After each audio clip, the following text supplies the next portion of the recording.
Hi everyone, Rob here at the Edge Power Sports. We've had a lot of comments and questions about doing revalving on suspension. That's a big benefit when you're kind of reaching that limits of that suspension and really paying attention on how you really want that suspension to feel for you.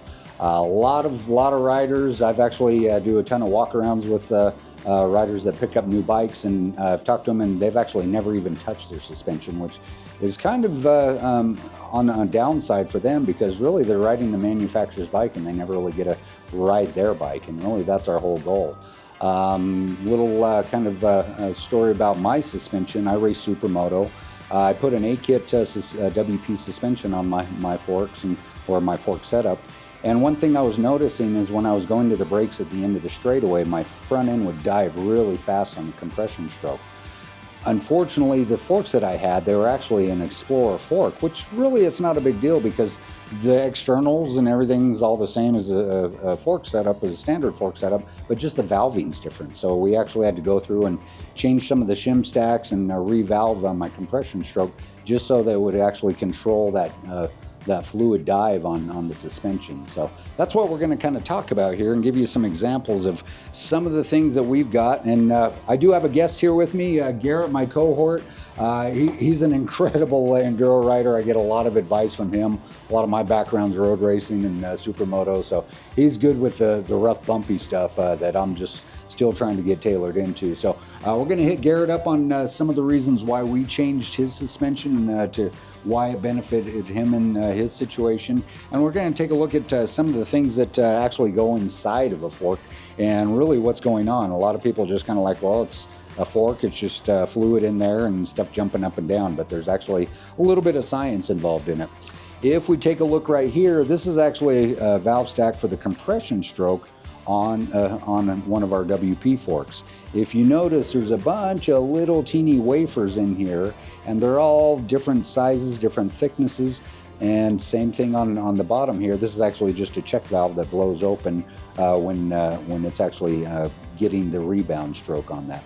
So a lot of your valving is going to actually pass through these little shim stacks, and we'll get a little example of that. And that's actually what controls that fluid flow through the compression stroke. And this is actually the rebound stack on here, and it would actually look like this internally in the fork.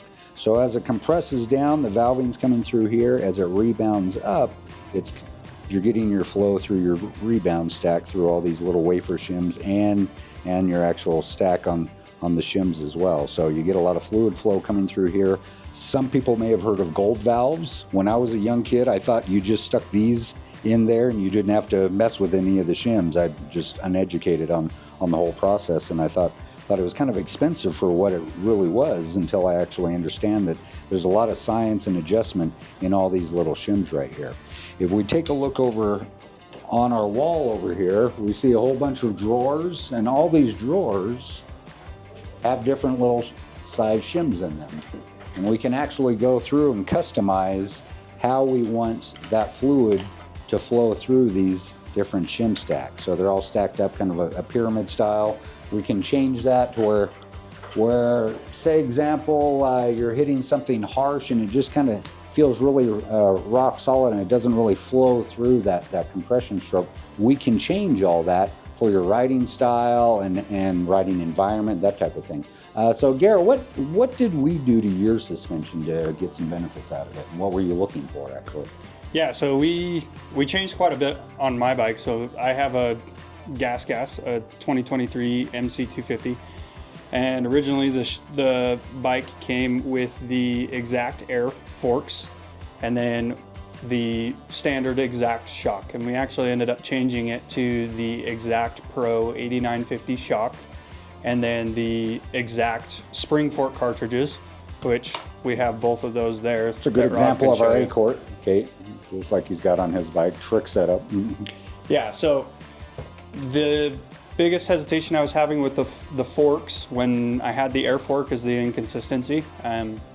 I love the adjustability of the forks, so it's a double-edged sword. I really like the adjustability of the forks because I ride many different disciplines. I've raced hard enduro, motocross, desert racing, and to be able to adjust the air fork pressure on the fly and kind of set it up a little differently for each one was really nice. But the downside with that was I had a lot of inconsistency in the fork, so I could hit the same whoop section the exact same way 3 times in a row, and it would just feel different, or it would dance a little to the right or dance a little to the left. So I put the spring forks in my bike, and the new exact spring setup that comes in the 24 on cross-country bikes and the enduro bikes, and the consistency it has been a huge difference. I've only changed minor valving, so we adjusted just a little bit on the initial front end of the stroke, and then just a little bit on the bottom end of the stroke, and kind of left everything in the middle alone because it felt really good there. The biggest difference from the stock spring setup to then just adjusting mine just a little with those little plate washers, mostly was I was just high speed. I would hit something and the initial part of the stroke would just blow through so fast that it felt like I only had 2 inches left of travel on the bottom of the fork. So we just kind of messed with that, and that made it feel better on the front end. And then on the back end, the 8950 Pro shock, the adjustment on that is there's so much. So it comes with the X-Trig preload adjuster, so you can adjust that manually to set your sag.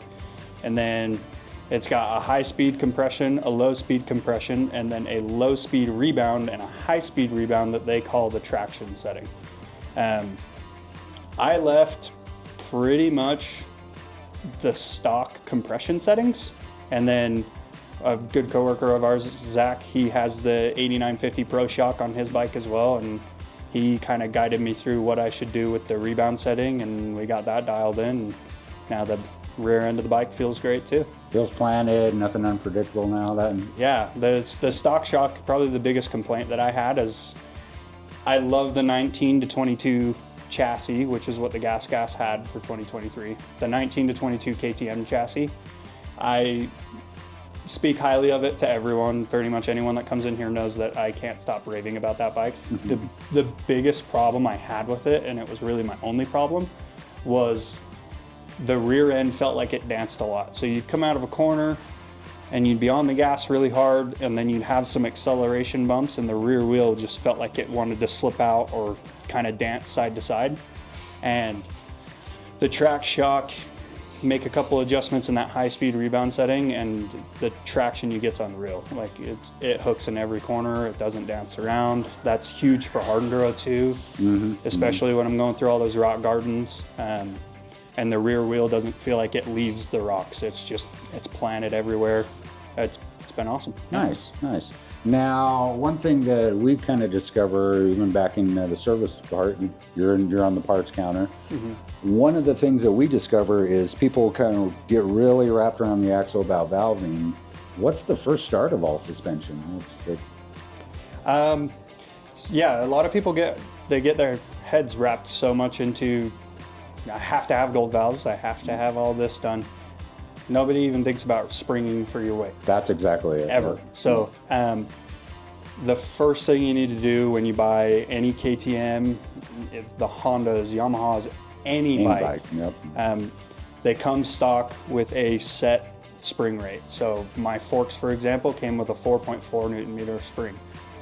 That works for a guy that weighs 140 pounds, and I do not weigh 140 pounds. So I would blow through the stroke very quickly. And there's a lot of guys that they'll come in and they want gold valves. They just want gold valves. They don't want springs. And then they come back a couple months later and they're like, hey, the bike doesn't really feel that much better. And a lot of it starts, do the springs first. Yep.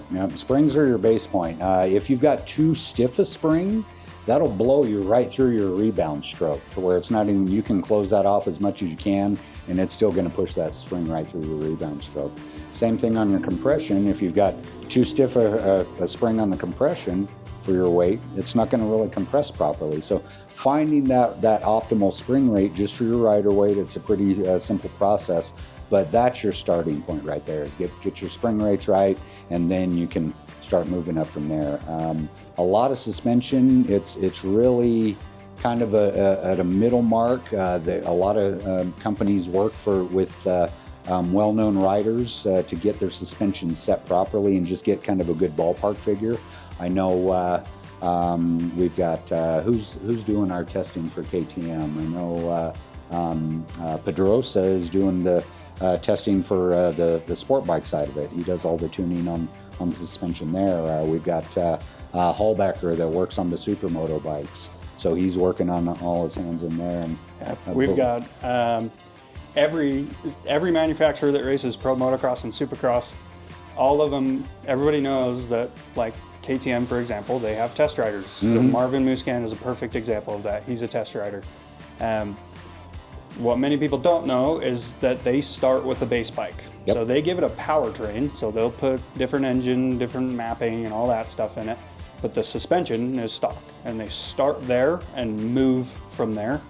And the settings that they find from the stock bike help them improve their factory bike, but it's also data that they will move and send into the production side. So we've got a bunch of different test riders for KTM, Husky, and Gas, all three right there in just pro motocross and supercross, and then that jumps over hard enduro, Grand Prix racing, GNCC, all of it. So it just transfers immediately over. And then Graham Jarvis, we've got his suspension settings, a whole bunch of info on it that we've got information from these riders from. Works out pretty amazing. Just so people kind of have an idea, this is actually a shim stack sheet. So you can see all these different measurements here. These are all different sizes of those shims that go on those valve stacks. So you've actually got your compression side and then your rebound side right here, and we set those all up. If you wanted Tomax shim stack setup, we can get you Tomax. We've got that information. There's only 3 WP service centers that I know of in the United States. There's one on the East Coast, one on the West Coast, and we're right smack dab in the middle. And so we've got the benefit of finding out all this information if you want to go that extreme and get this really tricky stuff. But really the big goal is to get the bike to where it's riding well for you.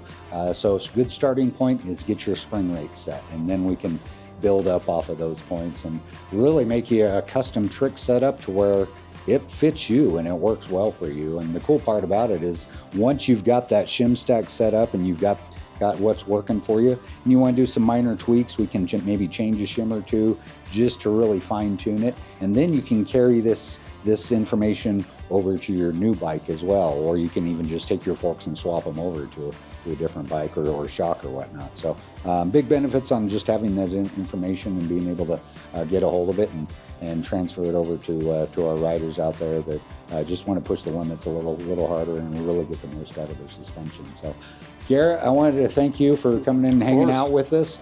Gang, I hope that gives you some information and just some ideas on what's going on in suspension, and maybe kind of looking at it in a different process and maybe approaching it in a different way, focusing on your spring rates first, and then we can mess with those valves and get your shim stack set up to just where the bike is working really glossy for you and good for a lot of situations. So if you have any questions, give us a shout here at the Edge Power Sports. We'd love to spend some time with you, fiddle around with your suspension, really get that bike to where it's really dialed in for you.